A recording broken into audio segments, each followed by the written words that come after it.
Es un placer tenerles esta tarde aquí. Muchas gracias también a Alfaguara. Saludo a María Fase, la directora literaria, que posteriormente dirá también unas palabras, y a Claudia Neira, la directora del Festival Centroamérica Cuenta, festival con el que Rodrigo ha estado en la Casa de América en varias ocasiones, concretamente en la última edición. Pero en realidad Rodrigo tiene una relación bastante antigua con la Casa de América. La primera vez creo que vino aquí a hablar de su obra fue en el año 2004, en un encuentro con escritores centroamericanos, y desde entonces ha venido en varias ocasiones, las últimas, como decía, de la mano del Festival Centroamérica Cuenta. Por lo tanto, le consideramos un amigo de esta casa. Espero que se sienta así él también, que se sienta en su casa. Y para nosotros pues, es un enorme honor y un placer pues, poder recibirla aquí. Él tiene una obra variada, una obra extensa, en la que aborda diversos temas. Y pese a vivir lejos de su país natal, pues una buena parte de sus libros siguen girando en torno a Guatemala, el país en que nació. Pero también ha tratado otros temas con diversos géneros. Y este encuentro literario se desarrolla en el marco de un ciclo que tenemos en la Casa América desde hace algún tiempo, que lleva el título de Escribo que escribo, parafraseando a Salvador Elizondo, quien decía: escribo que escribo, para fundar la escritura como un ejercicio que no tiene otro fin que reflexionar sobre sí misma. La Casa de América, con esta propuesta de Escribo que escribo, invita a destacados escritores iberoamericanos para que nos hablen de su proceso de escritura, de su vivencia de la escritura. Es algo, pues, probablemente para un escritor, me imagino, hablar de su escritura puede ser algo así como un mar sin orillas, ¿no? La manera de bucear dentro de esta realidad es infinita, ¿no? Probablemente, ¿no? Las muchas posibilidades de entrar ahí.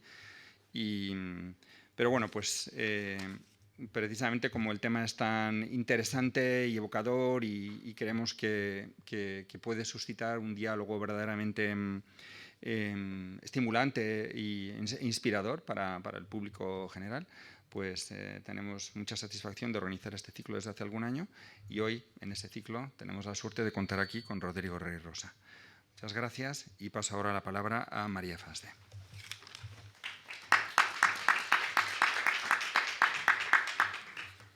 Buenas tardes. En nombre de Alfaguara y de Penguin Random House, muchas gracias por acompañarnos hoy. Gracias a Casa de América por acogernos una vez más.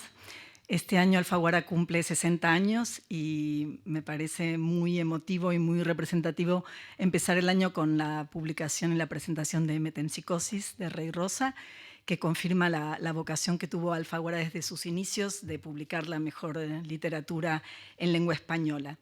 Rodrigo Rey Rosa es sin duda uno de los mejores autores en lengua española hoy.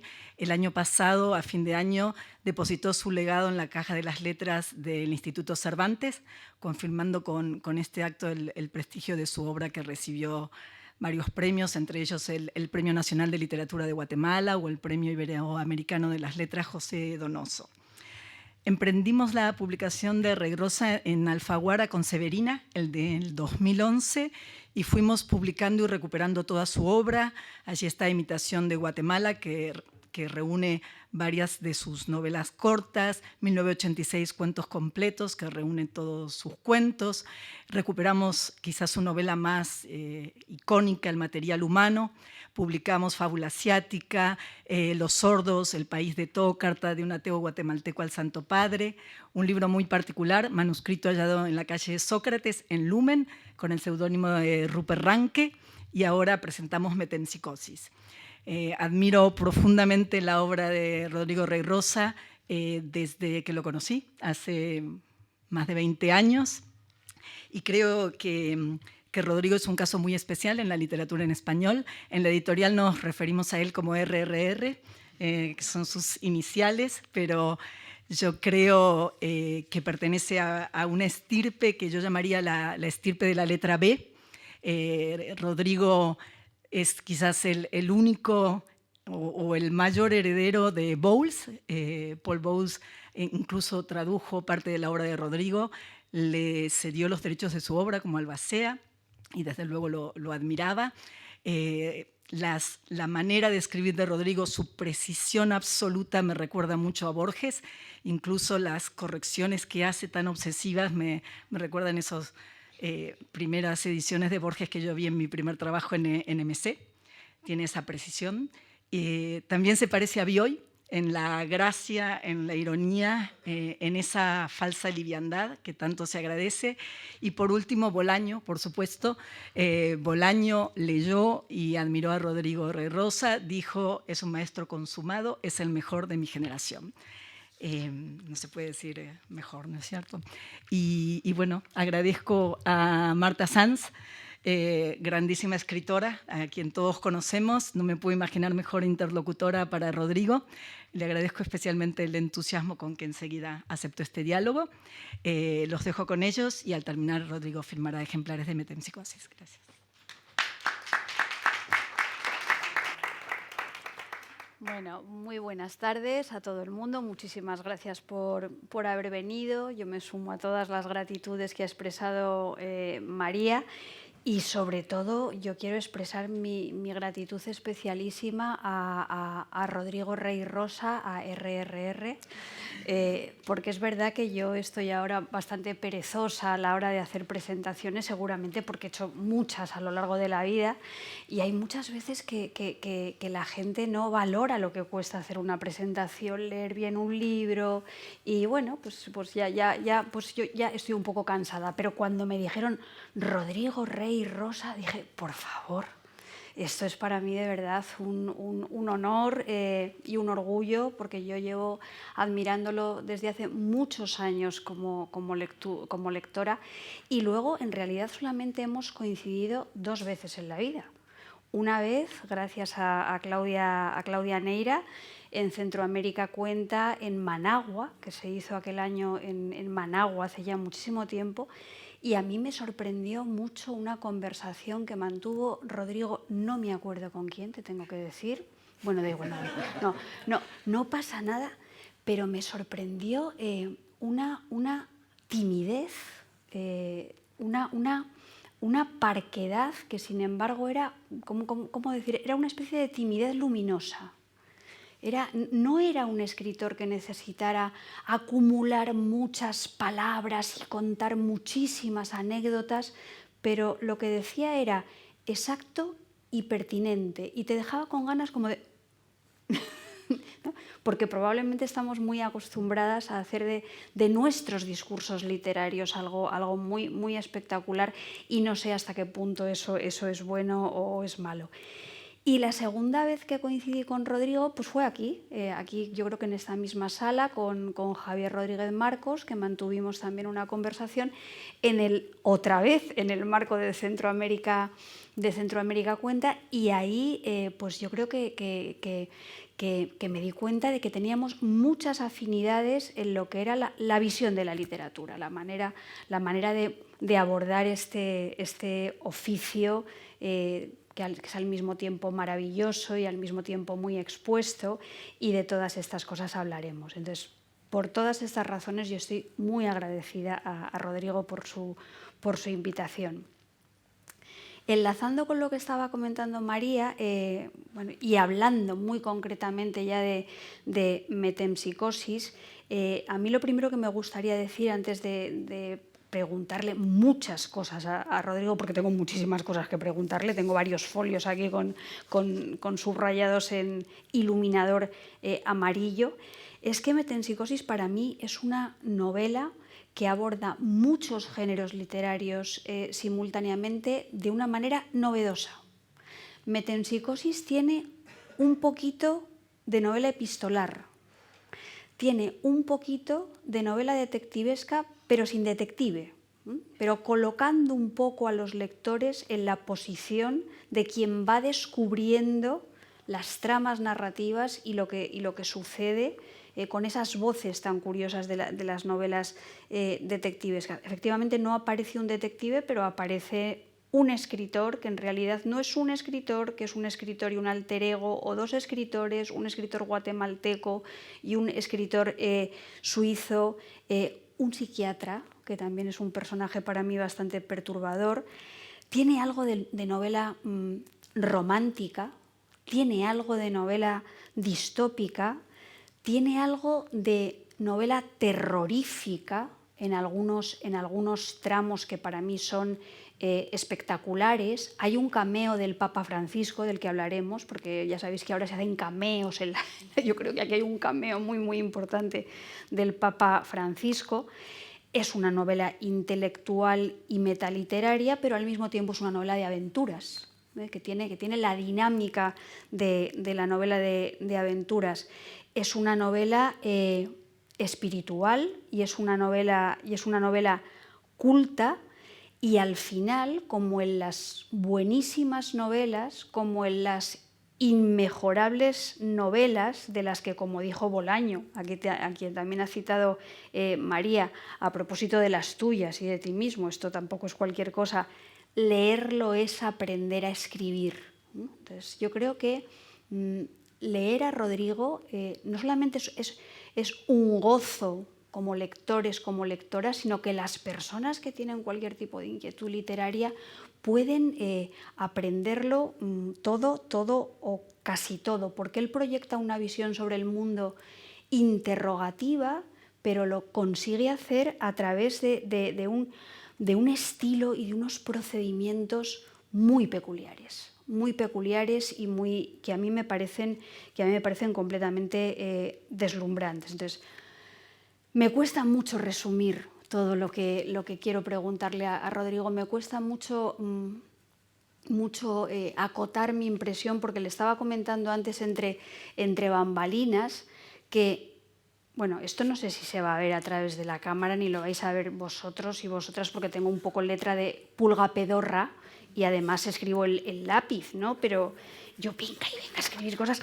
Pero esto es a mí prácticamente lo que me sugirió la primera página, que dije, Marta, tienes que dejar de escribir, porque si no esto puede ser una cosa verdaderamente enloquecedora.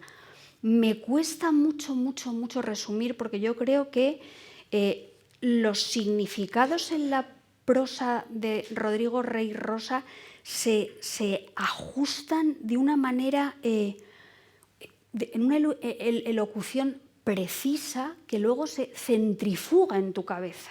O sea, es como si él lanzara el fuego artificial y en tu cabeza se abriera la palmera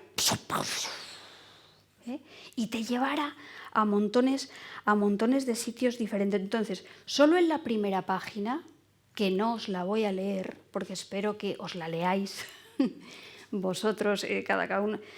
Solo en la primera página construye perfectamente un espacio en el que tú ya te haces preguntas que son como las miguitas de pan del relato. O sea, sabes que el narrador está en un lugar alto. Eso es muy importante. Sabes cómo es la luz. Sabes que el aire está limpio. Sabes que por la noche hay silencio. Sabes que hay un sobre y que ese sobre va a ser fundamental. Sabes que, te planteas si ese narrador podría salir del lugar en el que se encuentra. Sabes que es alguien que está vigilado, pero que al mismo tiempo él no tiene dispositivos para comunicarse con el exterior. Y todo eso ya, para mí, y creo que para todas las personas que lean el libro, te hacen formularte muchas preguntas que van hacia adelante y muchas preguntas que van hacia atrás y que enlazan con su libro anterior, evidentemente, el manuscrito encontrado en la calle Sócrates. Algo que dice el narrador que para mí también es fundamental: no puedo quejarme. Es un narrador que está en todas esas condiciones, pero no puede quejarse. Podríamos plantearnos si esa primera página es realmente la primera página de nada, o si los marcos de narración, o sea, los cuadrados, los espejos en los que vamos metiendo la narración de la historia, pues modifican sustancialmente los relatos. Y creo que en este libro es muy importante cómo un narrador busca al otro narrador, lo corrige, lo edita, se toma la revancha, no se toma la revancha, lo modifica. Hay muchísimas miradas dentro de otras miradas. Hay un juego narrativo que es muy borgiano, al mismo tiempo no es tan borgiano, creo que lo matizaremos. Entonces, al hilo de esta reflexión ya muy larga, a mí se me ocurren dos preguntas que hacerle a Rodrigo. Una es técnica y la otra es impertinente y te la voy a hacer después. Vamos a empezar por la técnica. Tú, cuando te pones a escribir una novela, ¿cuánto sabes de esa novela antes de escribirla y cuánto vas descubriendo de esa novela mientras la escribes?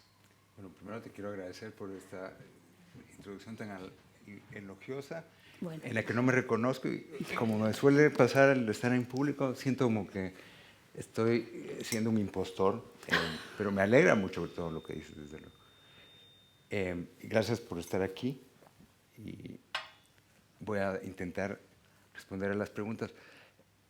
La verdad es que no sé nada, solo sé que generalmente es una imagen o un personaje o una pequeña escena y comienzo a escribir para ver qué hay atrás. A veces no me da muchas páginas, a veces hay un hilo y ya casi el camino está marcado. ¿Y luego ya ni mientras tanto? Pues cuando empiezo a escribir algo generalmente me aparto de todo y solo pienso en eso. Entonces, aunque esté caminando, estoy pensando y ahora, antes de escribir de noche, ahora por la mañana me pongo a escribir lo que pensé el día anterior. Y esto que estábamos comentando, Rodrigo, de la influencia de Borges, porque yo creo que Borges es una figura muy alargada. Yo, por ejemplo, doy talleres de escritura y en los talleres de escritura siempre termina saliendo Borges y siempre terminan saliendo los relatos de Borges, porque yo creo que Borges es un escritor que conecta muy bien la literatura clásica y la literatura fantástica con la posmodernidad e incluso con una literatura posterior, pero también creo que hay un poco que reconociendo toda su influencia y su alargada sombra, también hay que romper un poco. ¿Tú en qué medida te sientes...? Solo porque creo que hay algo, digamos, esa página que es la primera, no es la primera que escribí, sino que a mitad del libro me di cuenta de cómo tenía que comenzar. Claro, yo creo que Borges se inventó la posmodernidad y esta mezcla de... Y yo durante los primeros 5 años que me dediqué a escribir, estaba bajo la sombra de Borges y a veces atrapado ahí. Y creo que por eso le debo tanto a Bioy Casares, que creo que le pasó algo parecido, y encontrar una manera de escaparte de eso. Una es la forma, porque Borges afortunadamente solo escribió cosas muy cortas y si tú piensas en un marco más grande, pues ya te escapas por necesidad, porque un texto, aunque eso es algo que decía Borges, que creo que es de las pocas cosas que yo,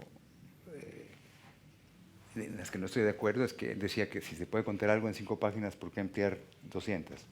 Pues porque la experiencia es distinta, es como decir que en un cuadro así se puede meter un mural, es un poco una falacia, pero buscando argumentos que requirieran más desarrollo y que no fueran fáciles de sintetizar, para mí empecé a experimentar con, bueno, pensé, voy a tratar de escribir algo en 50 páginas, ya sin ese marco. Yo leía mucho a Borges en ese tiempo y entonces tuve que como tratar de olvidarlo y empezar a leer más novela. Yo leía poca novela también por un poco de influencia de Borges, era como... me estaba marcando demasiado y tuve que escaparme, ¿sí? Fíjate, esto de alejarse de Borges, modificarse, tener otras cosas que contar, como te decía antes, hay veces que que escribir de otra manera parece una impiedad o un sacrilegio para mucha gente. Yo solo quiero enlazar con que en tu obra, en Metempsicosis, y tú lo explicas muy bien en algunas entrevistas que has dado, la metempsicosis es una transmigración de almas en la que no es necesario morir. Que esto me parece fundamental. Pero en esta novela hay un trasfondo. Las religiones tienen un papel importantísimo. La religión, la idea de la religión. Y a mí me ha llamado muchísimo la atención, porque yo creo que Rodrigo es incluso capaz de construir una religión. Esto del guazarismo, ¿eh? Y me gustaría mucho que nos contaras un poco cómo te pones cómo te has puesto en esa tesitura. Es una manera de religiosidad y de espiritualidad que, por ejemplo, parte de la idea de que tú no debes utilizar nunca la escritura como forma de fijación de tu fe o de tus verdades, porque eso es una manera de desnudarte, incluso de darle armas al enemigo. Y yo creo que eso es lo que hacemos los escritores todo el rato. Exactamente, sí. Claro. Me parece que es un oficio arriesgado en ese sentido. Pero, ¿sabes qué? Hay un modelo real de esa religión. Ajá. Y hay pequeñas religiones que yo sepa en Irak, pero creo que también en Irán, donde la escritura es prohibida, precisamente para guardar el secreto, porque si está solo en tu memoria, nadie te la puede quitar sin tu participación. Entonces, hay una razón, es el esoterismo en su forma más extrema y que sigue vivo hoy en día. Eso me parecía fascinante como idea y también contradictorio de lo que para nosotros es el progreso y la historia. O sea, la historia está, de hecho, en las canciones de esta gente. O sea, hay una memoria viva que se transforma y crece, pero no está fija. Hay algo que eso sí que te lo has inventado tú, que es una cosa completamente fascinante, porque tú dices que, por ejemplo,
lleva otra vez a Borges, cómo se desdibujan los límites entre la teología y la mitología, cómo se desdibujan los límites entre las realidades y las ficciones. Pero creo que fue Borges el que dijo que la teología es un género literario. Efectivamente, ¿no? Claro, y por eso y la mitología es un género literario. Pero sí, viviendo en el ámbito musulmán, la manera en que ellos interpretan nuestra teología o nuestras creencias es como mitología. Para eso les parece entre infantil o demasiado fantástico para poder tomarlo en serio, como nos pasa a nosotros con el hinduismo, ¿no? Creer que Buda nació de un elefante, que es uno de los... Entonces creo que depende de cómo lo veas. Cualquier religión es una obra de ficción. Y lo que alguien me decía hoy que las religiones ya no juegan un papel tan importante, pero yo creo que juegan un papel, además no muy bueno. Si lo que está pasando en Medio Oriente son pretextos religiosos para hacer los horrores más impensables, ¿no? Y tiene un fondo religioso todo esto. Entonces, sí, las religiones creo que son un objeto muy curioso y fascinante para fabular. Totalmente. Hablando de libros sagrados, en tu novela anterior y en esta novela también, el manuscrito encontrado es como si dijéramos un poco, está escrito con letras de oro en la religión de los letraheridos, el mito del manuscrito encontrado, ¿no? Y tiene un gran protagonismo en esta metempsicosis. Toda la novela, todo Metempsicosis está lleno de documentos enigmáticos o manuscritos encontrados, desde los correos electrónicos que Atina le escribe al narrador en su despertar en el psiquiátrico, hasta el documento en griego que le da el doctor para que lo firme, que puede ser también un documento indescifrable, hasta desde luego los manuscritos de encantamientos y exorcismos y las plegarias del Museo Bizantino, la inscripción. Cuéntanos un poco, Rodrigo, el papel que tienen todos estos documentos enigmáticos en una novela como Metempsicosis y cómo se enlazan con el manuscrito encontrado en la calle Sócrates. No creo que podría, porque esto va pasando orgánicamente. No es que yo haga un plan y digo voy a poner, sino que ya, se llama uno al otro y sí, se vuelve un tema o un motivo, ¿no? Pero no te puedo explicar cómo. Solo lo puedo ver, pero yo no lo habría subrayado como tú, y es verdad que todo está hecho de manuscritos encontrados y documentos y de lecturas enigmáticos distintas de la lectura del cuaderno. Y sí, es cierto, pero no tengo... Yo soy un escritor más instintivo y nada analítico, sobre todo acerca de mi trabajo, así que podría tratar de buscar explicaciones, pero va a ser improvisado y voy a inventar. Bueno, pero como inventas bien, tampoco sería... Pero yo invento por escrito. Si trato de hablar, me hago líos. Sería un privilegio, ¿verdad?, que se nos pusiera aquí a inventar en primera persona. Cuéntanos un poco... fíjate, porque antes hemos hablado del cameo del Papa. A mí de repente estoy leyendo la novela y me aparece por ahí el Papa Francisco, que aquí ya sabes que le llamamos el Papa Paco, de vez en cuando el Papa Paco no sé qué, ¿no? Entonces estamos hablando de una novela donde aparece la idea de la metempsicosis, la transustanciación, la metamorfosis, la regeneración. Podríamos seguramente añadir más palabras a esa retahíla de palabras.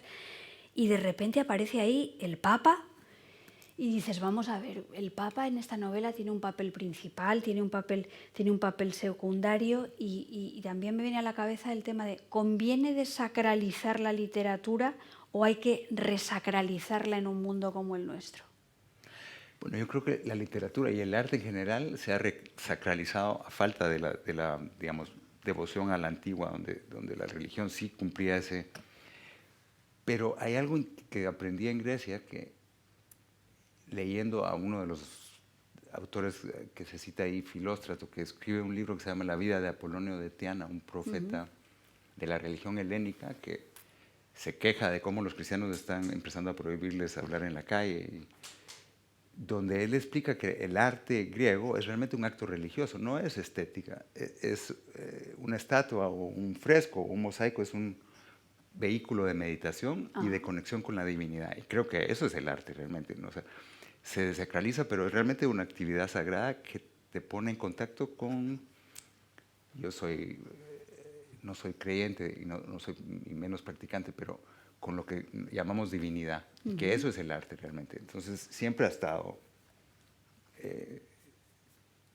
incluido. Y sí, entonces los artistas son como servidores de la divinidad que invitan a los que lo ven a conectarse con sus dioses. ¿Y esto del Papa Paco cómo se te ocurrió? ¿Cómo metiste El Papa ahí el que Papa? se me atraviesa a mí desde que escribí esa carta, que se hizo una novela y que María tuvo la idea de enviársela y contestó diciendo que mandaba bendiciones con prenda de infinitos dones divinos o algo así, pues ya me quedé. Oye, qué suerte, ¿no? Y mira, llegó el Papa a Grecia cuando yo estaba ahí, cuando estaba en medio de la novela, y eso es un poco autobiográfico, entonces pues me sentí con derecho de volverlo a traer a... Está muy bien porque te has ganado el cielo ya prácticamente con la No, carta. no, dice dones divinos, no. No es ganarse el cielo, pero casi. Bueno, por lo menos tienes más escaleras subidas que cualquiera de los que, de los que estamos por aquí.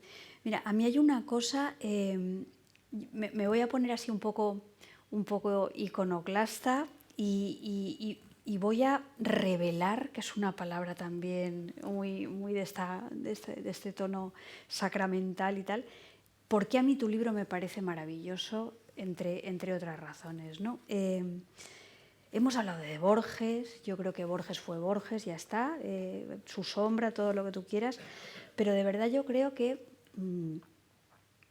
el interés, la inteligencia, el valor literario que yo percibo en gran parte de tu obra y en esta novela en particular es la presencia indeleble de algunas cosas de la realidad que no pueden negarse, y si se niegan es por pura maldad, ¿no?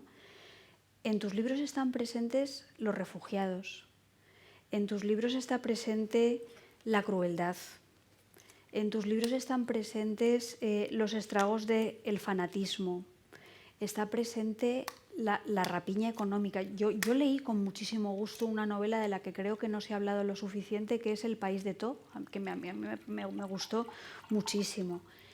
En tu novela, con toda esa aparente levedad y las aventuras y el interés y todas cosas, está presente los indigentes, los expoliados, las pobres, las víctimas del coronavirus, que es algo que para mí también es muy importante en esta novela, ¿no? Y yo creo que la genialidad de un texto como Metempsicosis y todas esas intuiciones de las que tú hablas tienen que ver con que la interiorización fantástica de las ficciones de la literatura adquieren en tus novelas un significado de denuncia que es pertinente. O sea, quiero decir, yo creo que tú en tus novelas eres capaz de disolver una paradoja que para mí es completamente falsa, que es la que separa un poco la fabulación de la posibilidad de señalar la realidad. Y todo eso desde una conciencia de lo que es la justicia social. Entonces, para mí eso es maravilloso, o sea, porque para mí tú eres un fabulador y eres un constructor de ficciones, y además eres un hombre culto y leído que sabes asimilar, tunear, como dirían ahora, pura teoría de la intertextualidad, tus lecturas y sabes convertir toda esa fantasía en algo que está señalando con el dedo a las cosas que pasan, que están pasando todos los días. Y eso sucede en Metempsicosis, y a mí eso me conmociona. Por favor, comenta algo de esto, porque esto es importante. Yo creo que es dejar actuar al subconsciente, escribir sin pensar. Creo que es como escribir como casi una escritura automática, porque todo eso que dices tú lo vemos todos los días. Si tú caminas por la calle, claro, ves, y entonces si no lo filtras y dejas que se refleje realmente, pasa eso. Yo no creo que es un ejercicio de dejarte llevar por el subconsciente, que a veces es incómodo, a veces es peligroso, pero es un método, creo yo. Y ahí es donde uno tiene que ser, creo, o si hay alguna ética en el escritor, es no mentir, no falsear eso, porque entonces no funciona. Tienes que dejarte ir y ver a dónde te lleva. Un poco como los sueños dan miedo, a veces lo que uno inventa te puede chocar, o sí, pensar esto tal vez no está bien, pero creo que ahí la integridad del escritor está en dejar eso que se muestre como te aparece. Pero yo insisto en que hay determinados escritores, determinadas escritoras como que se paran a veces, ¿no? Y que además se lo toman como algo muy personal, separar la fábula de la realidad, y consideran a veces la realidad como algo que si se cuenta de una manera se termina convirtiendo en algo panfletario. Tú, insisto, consigues perfectamente, a través de una literatura muy literaria, en el mejor sentido de la palabra, no ausentarte de lo real. Haces acto de presencia en lo real y cuentas cosas como que tú lo has dicho muy bien, o sea, que hay una impregnación cotidiana. Si tú no te pones unas orejeras, estás viendo lo que sucede, y eso se refleja en tu literatura. Por ejemplo, Los sin techo de Atenas, como posibles de reencarnaciones de sofistas, para mí en Metempsicosis son un poco la cristalización perfecta de esa síntesis también perfecta entre el impulso ético y el estético. Y yo creo que a ti eso como escritor te define muy No bien. sé quién fue el que dijo, Wittgenstein, que la ética era la estética del futuro. Lo dijo en un momento. Sin ser ético no puedes crear belleza. No quiero hacer mío ese, pero creo que hay algo, es esa como honestidad que no tiene que ver con decir la verdad o la mentira, sino que con decir lo que se te aparece. Y decirlo también como lo que tú dices, ¿no? Vuelvo a esto de los guazaríes, de la no fijación, no fijar por escrito las verdades, no fijar. ¿Hasta qué punto tú piensas que nuestro oficio es un oficio de riesgo? Mira, en Guatemala el año pasado y en años anteriores se ha visto claramente, escribir puede ser peligroso, sobre todo si eres reportero. Y la palabra escrita sí es un ejercicio peligroso. De hecho, creo que es relativamente nuevo que tengamos el derecho de publicar es relativamente nuevo, es del siglo XVIII. Antes creo que tenías que tener la autorización. Sí, es algo nuevo y creo que sí es un oficio peligroso. Y además que psicológicamente creo que también, por lo que veo en mis colegas escritores, puede hacer daño. Sí. Totalmente. Hay otra, fíjate, relacionado con esto, he visto una carta del autor, la idea de utilizar el heterónimo. Cuéntanos un poco esto de tu relación con tu propio nombre, Rodrigo Rey Rosa, que era un nombre que, según tú dices, a la gente le sonaba a ser Inventado. No, pero me acuerdo en la escuela cuando te decían decir tu nombre, a mí me daba cierto reparo. Decir mi nombre parece un poco raro la combinación, pero eso mis padres me pusieron así y mi padre tenía ese nombre. Pero sí parece, no sé. Y fíjate que Me daba como vergüenza, me sentía tímido al decir mi nombre en público. la utilización del heterónimo o del seudónimo puede ser una manera de explorar a través de la máscara tu propia identidad. Sí, eso es algo que no había experimentado, pero sí con otro nombre. Si estás escribiendo bajo otro nombre, escribes distinto. No tanto el estilo, como fraseas, pero lo que dices o lo que quieres y los lugares a los que te lleva esa escritura son momentos de autodescubrimiento, sí. A mí me pasó algo que quería comentar contigo, me pasó exactamente lo contrario de lo que te ha pasado a ti con los heterónimos y el Rodrigo Rey Rosa. Mi problema no es la heteronimia, mi problema es la homonimia. Hay en el mundo muchas Marta Sanz. Sí. Sí, hay muchas Marta Sanz. Y yo no googleo mi nombre porque me parece que es una cosa insana, pero de veces, o por lo menos a mí me viene muy mal, no me gusta nada, pero a veces sí que me meto en la página de Wikipedia para ver qué es lo que dice la Wikipedia, porque me parece una referencia importante para mucha gente, y a veces veo las visitas de la página de Wikipedia. Y de repente una vez vi que mis visitas de la página de Wikipedia, que suelen ser modestas, como corresponde a los escritores y las escritoras literarias en esta época que estamos viviendo, de repente ¡fua!, subí al pico, yo qué sé, tenía yo 450. ¡Qué barbaridad! ¿Qué he hecho? Si yo no he hecho nada. Y entonces descubrí que tenía una homónima en Valencia, que era una Marta Sanz, que era actriz porno.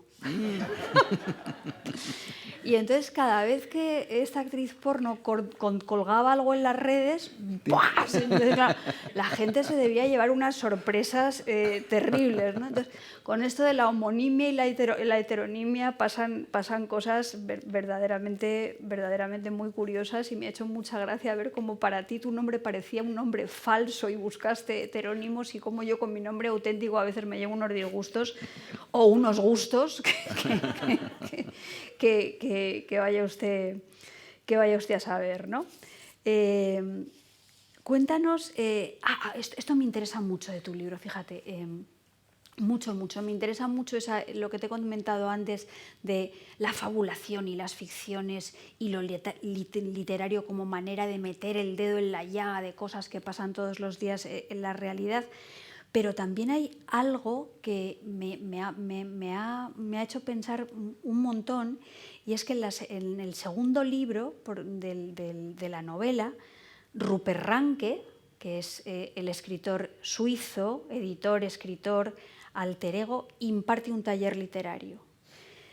Y en ese taller literario que él abre una reflexión sobre cómo cuando las víctimas de cualquier abuso de poder, de cualquier guerra, de cualquier cosa, relatan en primera persona sus dolores, sus experiencias, eso se puede convertir en una revictimización, en un revivir el dolor que no sabemos hasta qué punto sirve o no sirve para algo. Esa idea de Rupert Ranke va un poco a contracorriente, porque ahora de lo que se habla muchas veces es de la necesidad de colocar en primer plano ese dolor de las víctimas. Y relacionado con eso, lo más estremecedor es como Rupert Ranke, que para mí tiene mucho de Rodrigo Rey Rosa y del escritor guatemalteco que está a medio camino entre Rodrigo Rey Rosa y Rupert Ranke, cómo piensan, exponen que a veces lo que hacemos las terceras personas que reproducimos ese dolor de las víctimas como un hecho real, obtenemos un beneficio económico. Podemos llegar a obtener un beneficio económico. Entonces, eso de verdad me parece materia de reflexión para muchos congresos. Pero creo que es un problema actual. Creo que se ha hecho evidente que sí puede ser traumático para una víctima oír su propia historia contada y contada al mundo.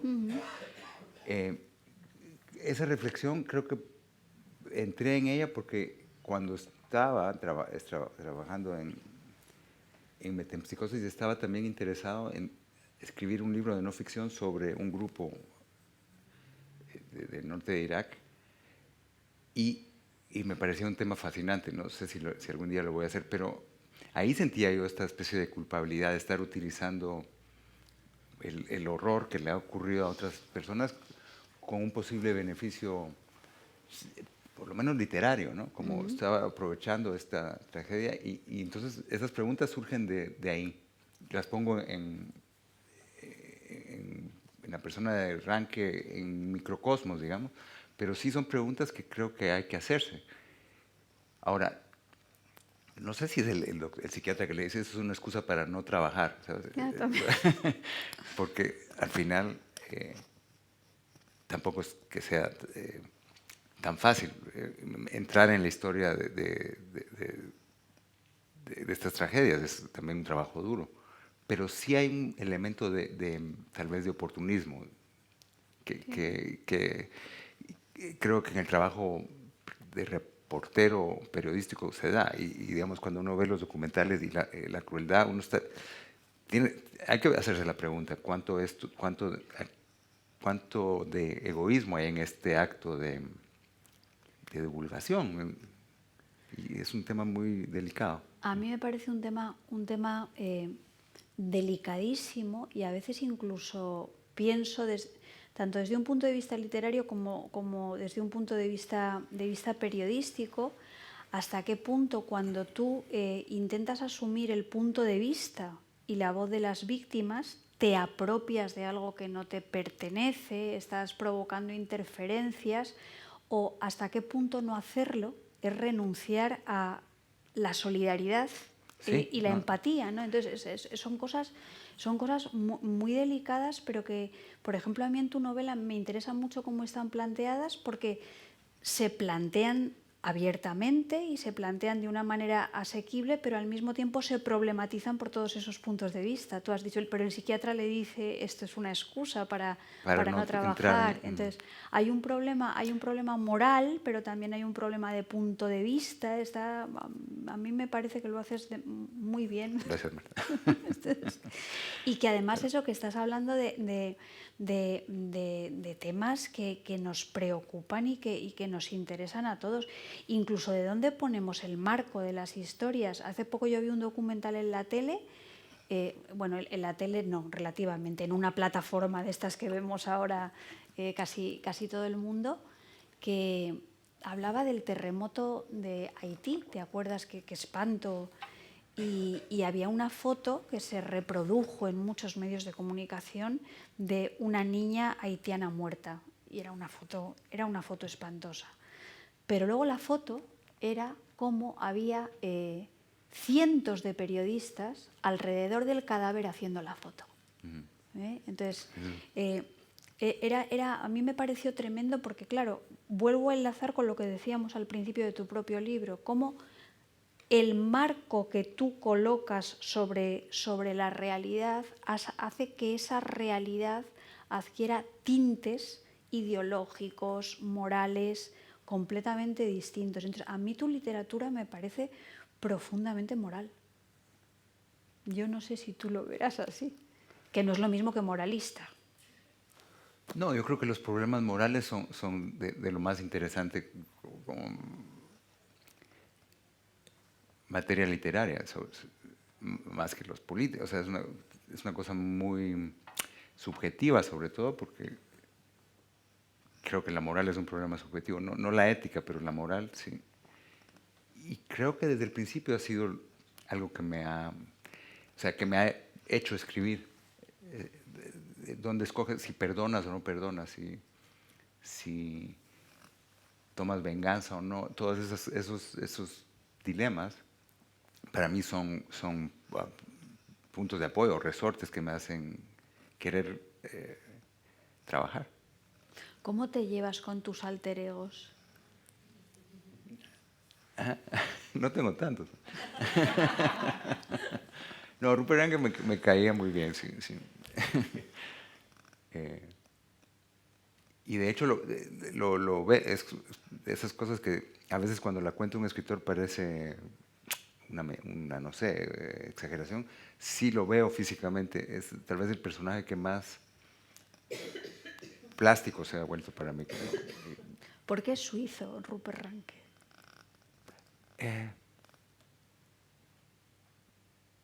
Porque realmente esta novelita la comencé, el manuscrito, lo comencé a escribir en Zúrich durante el primer confinamiento, y estaba entre suizos y no sé, veía suizos por todos lados. Hombre, claro, cuando uno está rodeado de una cosa... se le meten los libros inevitablemente. Hay otro asunto que a mí me ha gustado, mucho porque me he sentido muy identificada.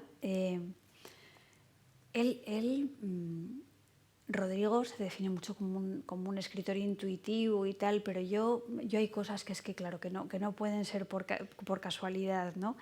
Gran parte de la novela está ambientada en Atenas. Es verdad que tú estás ahora residiendo en Grecia y que, pues, eso será muy importante para que la novela esté ambientada en Atenas, pero también es cierto que Atenas es, pues yo qué sé, hito de la filosofía, cuna de la democracia. Tampoco creo que sea casual que muchos de los personajes lleven mascarilla. También tiene que ver con que la habrás escrito en la época de las desescaladas, las pandemias y todas estas cosas, que usen telefonitos, porque utilizas la palabra telefonito y ese diminutivo no es por casualidad. Y yo adivino cierta inquietud entre no digo reaccionarismo, digo inquietud, incertidumbre, en este tránsito que estamos viviendo de lo analógico a lo digital, y es una incertidumbre que yo comparto. Y me gustaría leeros un párrafo, que no es del principio, es en la página 38-39, porque me he sentido tremendamente identificada. No sé muy bien con quién me identifico, porque claro, con tantos alter egos, pero no importa, da igual, con todos a la vez. Dice: en este mundo dominado por la violencia, la hipocresía y el escándalo, nuestros mayores enemigos, me decía yo a mí mismo, no son ni los tiranos de turno, ni los banqueros, ni los llamados periodistas culturales, ni aun los promulgadores de la lectura diagonal.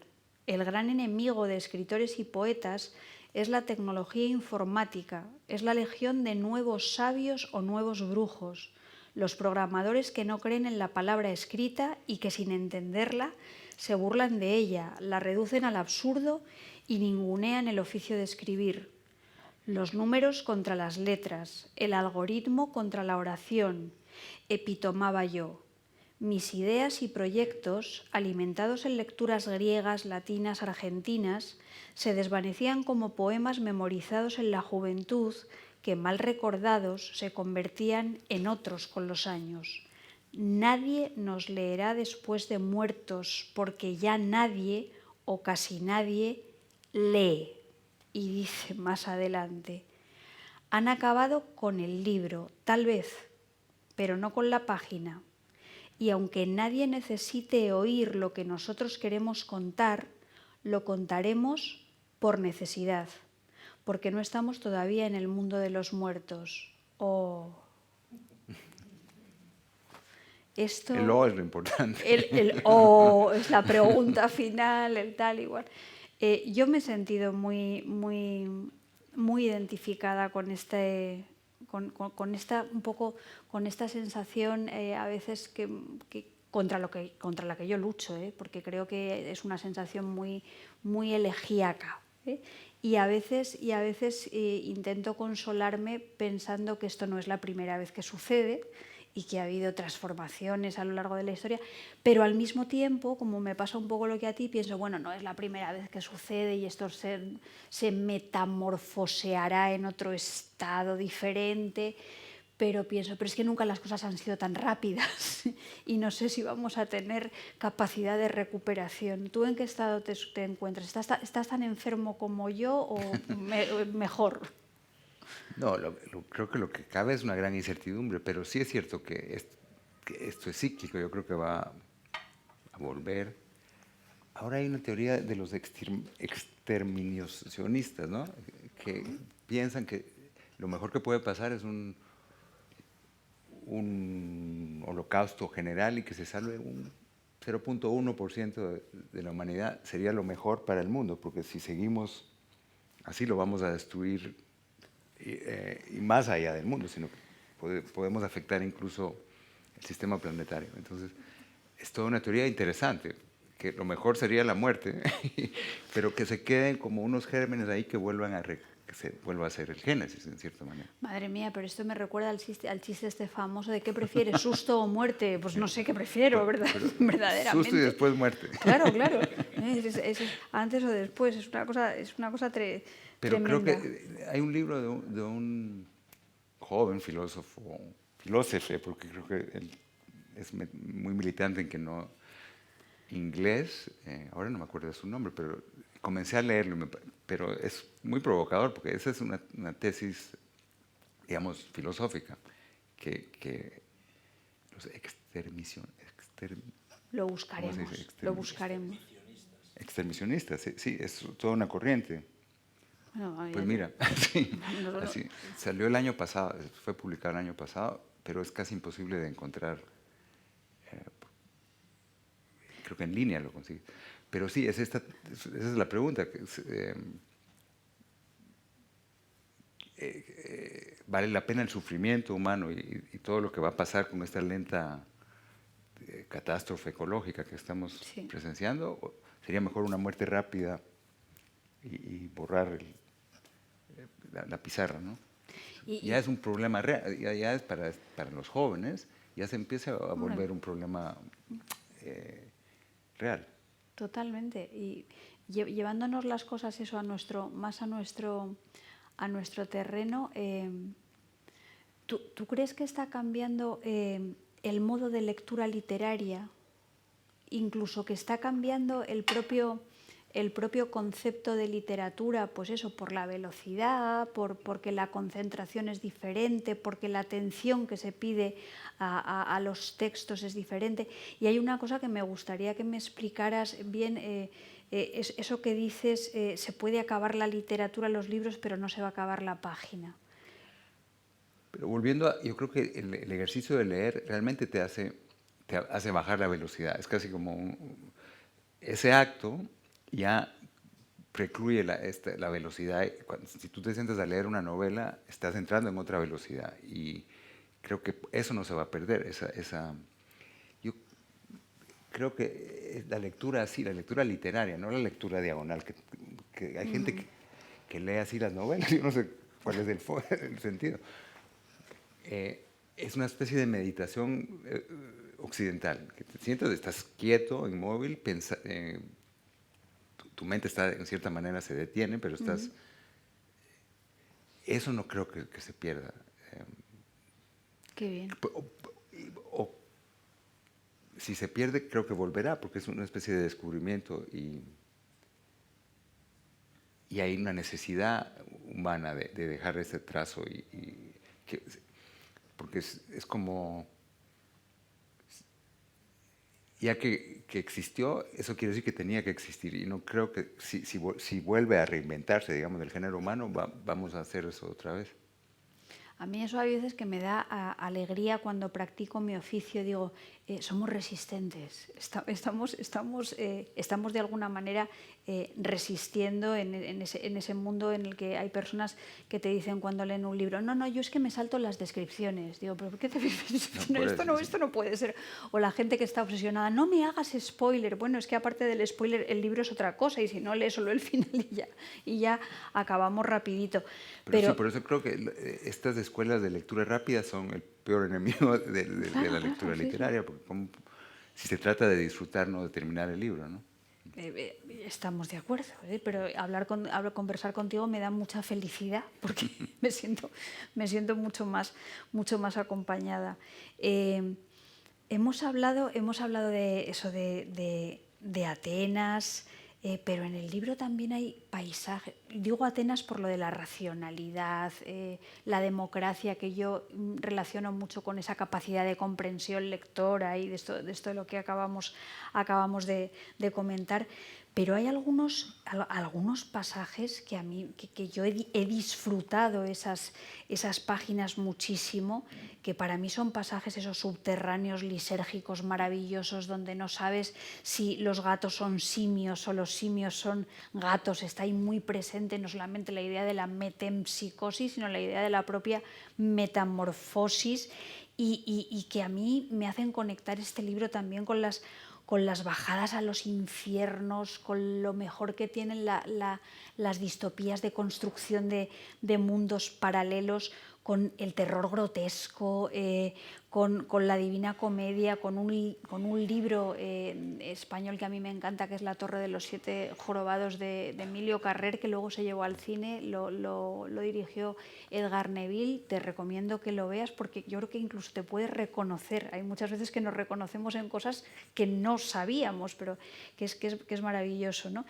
Y creo que es un libro lleno eso aparte de análisis del mundo en el que vivimos, ese análisis intuitivo que hace Rodrigo, está lleno de fantasía, de capacidad de fabulación, de sentido del humor, que hace visibles esos aspectos movedizos de lo real, esas preguntas en las que estamos todo el día, pues eso, enfangados, enfangadas, que mantienen nuestra incertidumbre, y por todas esas razones os lo recomiendo muchísimo. Pero volviendo un poco al principio, aunque la primera página no fuera la primera página que escribieras, cosa que entiendo perfectamente porque esas cosas nos pasan todo el rato, el narrador se despierta con amnesia y va recordando, y eso es como si dijéramos un MacGuffin muy importante para los lectores y para las lectoras. Pero más allá de eso, ¿tú crees que la desmemoria se puede también interpretar como una metáfora social o no? Ahí en este caso no, era una cosa puramente funcional. Para hacer una especie de composición del lugar y para orientar al lector, porque la novela, creo que por todos estos meandros y los marcos que tú mencionas, puede ser desconcertante. Yo creo que el haber comenzado con este ejercicio de rememorar y de reconstrucción te ponía en el carril, digamos, correcto para poder seguir. Hombre, desde luego. Yo creo que te atrapa desde la primera página. A mí estas cosas me suelen dar igual, te advierto, porque yo ahora estoy como muy... Como estábamos diciendo antes, que la gente está tan obsesionada con el spoiler, con los finales, yo a veces me pongo en una posición que es una exageración, es como un acto de violencia de decir, oiga, que las novelas son novelas y la narratividad es importante, pero también está la página, el relieve de la página, la sugerencia de la página. Estoy muy reivindicativa de los, ¿cómo decir?, de las reminiscencias poéticas que también han de persistir en la prosa literaria de las novelas. Pero en tu libro, desde luego, funciona desde ese primer momento el enganche. Sí, yo creo que podría haber funcionado dejándolo en medio donde cronológicamente corresponde, pero creo que le daba más pistas a un lector para no estar confundido y salirse de la historia por confusión. Bueno, no vamos a desvelar el final hablando de lo... porque claro, sería una cosa absolutamente inoportuna. Yo solo diré que el final es muy hermoso, que está presente un tema del que no hemos hablado, que es el amor y el enamoramiento, que hay un personaje fundamental, Jaín, un personaje femenino, y que todo lo que sucede en el final, y a mí eso me parece muy atractivo, ya había sido narrado antes de suceder. Y a mí esto me gusta mucho.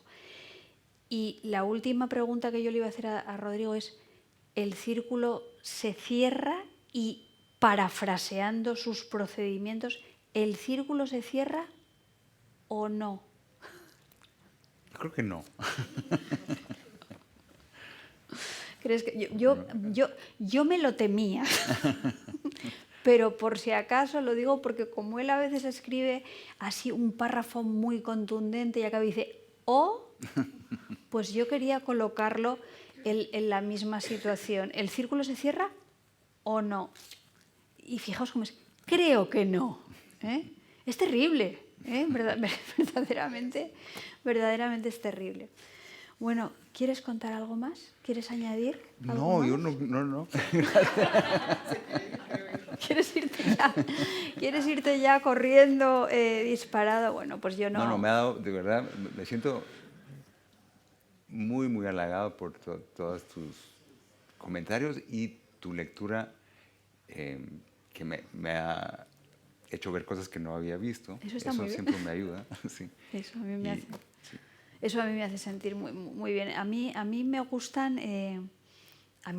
los libros como el tuyo, que me hacen colocarme en otros lugares, que me hacen pensar cosas en las que yo no había pensado nunca, o que me hacen de alguna manera también encontrarme en los caminos de mi propia incertidumbre y ver que no estoy sola. Que creo que esa compañía y esa cordialidad, esa conversación que podemos establecer a través de los libros es absolutamente fundamental. Y tus libros, Rodrigo, en ese sentido son riquísimos y creo que nunca te los agradeceremos lo suficiente. Gracias. O sea que muchísimas gracias. A ti.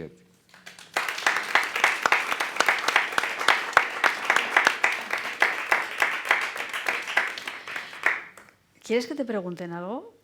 ¿Queréis preguntar algo? Sí, yo trataré de responder si claro, alguien tiene una pregunta. A ver. Tengo una pregunta bien curiosa. Bien. Si yo hice una crónica para mis nietos, pero un día me cansé y no seguí escribiendo. Hasta aquí llegó la crónica. Después empecé a pensar y dije, ve, yo podía seguir este libro, porque realmente son narraciones de la familia y todo esto. Pero mi pregunta a ustedes, ¿a qué edad empezó a escribir? Eso de los 18, pero no pensando en ser escritor, sino que estaba viajando por Europa al terminar el bachillerato, me vine así de mochilero, como dicen, y yo creí que iba a ser un viaje de encuentros, pero fue un viaje muy solitario, y para un poco mantener la cordura, viajé mucho en tren, desde Suecia hasta Algeciras, y empecé a escribir empecé a escribir, pero un poco como terapia, ¿no? Un año más tarde, después de leer Tlön Uqbar, Orbis Tertius, pensé, yo lo que quiero hacer es ser escritor. Entonces empecé a escribir a los 19, al final de los 19, ya deseando ser escritor. Tú sabes que Tlön Uqbar y Orbis Tertius también es para mí uno de los estímulos literarios más maravillosos, y es uno de los relatos que comento todos los años con mis alumnos porque me parece pues una experiencia de aprendizaje maravillosa. Hablando de experiencias de aprendizaje, mira, ¿cómo es tu experiencia esta de aprendizaje del griego? Un poco como cuento ahí, en primer lugar es un regreso a una especie de lenguaje infantil porque no tienes mucho vocabulario, y luego siento que me han hecho la lobotomía y que me he vuelto una especie de zombie, porque no es un esfuerzo muy grande, sobre todo a mi edad, que creo que paraliza ciertas partes del cerebro, pero luego vuelven a ponerse a caminar. Entonces, sí, una experiencia muy, como dicen, humbling. No sé cómo se dice, no es humillante, pero sí te hace sentir humildad, de que has perdido tus facultades y tienes que seguirte esforzando. Pero además es una gran lección de español, ¿sabes? De la lengua castellana. O sea, comprender de dónde vienen y cómo la transformación ha dado a veces lo contrario de lo que quería decir una palabra. Para mí, ojalá hubiera estudiado griego cuando tenía 20 años y hubiera podido sacarle más jugo al español, pero sí, es mi pasatiempo favorito ahora y es un largo camino. Yo es que te envidio porque estudié un poquito de griego en la época del instituto y recuerdo que el aoristo, para mí el aoristo era una cosa incomprensible desde el punto de vista existencial y metafísico. Era un tiempo verbal para mí muy raro. Es que es un modo, no es un tiempo. Es un modo, es un pasado cerrado. Pero el español también tienes cosas. Los tiempos del español que vienen de ahí. Para un extranjero es muy difícil dominar claro. El pretérito perfecto, el imperfecto. Simple imperfectos. No es fácil dominar. Es parecida a la dificultad. Sí, pero los tiempos verbales, incluso en el griego moderno, que se ha simplificado mucho, son un poco un dolor de cabeza. A mí me parece admirable. ¿Querías? Sí, gracias a los dos. Hace poco el escritor peruano y también crítico literario Fernando Iwasaki se quejaba de que con frecuencia le preguntan sobre sus opiniones políticas, digamos, cuando él está en un lugar determinado para hablar de sus libros. Pero tratándose de un escritor además con un perfil tan cosmopolita como el suyo, sí me interesa saber qué piensa y cuál es su relación con Guatemala y con lo que está pasando ahora en Guatemala, por ejemplo. Pues yo, aunque he vivido mucho tiempo fuera de Guatemala, he mantenido siempre una relación cercana. Toda mi familia vive ahí. Y me fui a Grecia después de pasar 20 años otra vez sirviendo tiempo, en Guatemala, sí.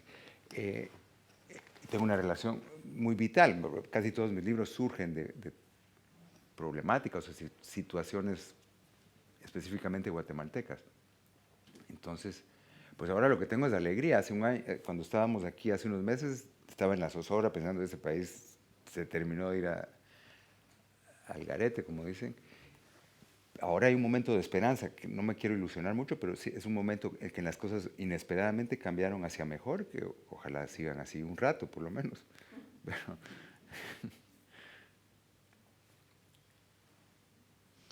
no sé si contesté, sí. Sí.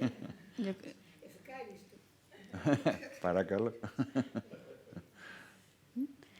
Bueno, pues muchísimas gracias por haber asistido a esta conversación y por favor no se pierdan el libro de Rodrigo Rey Rosa, que merece de verdad la pena. Muchísimas gracias. Gracias, Marta.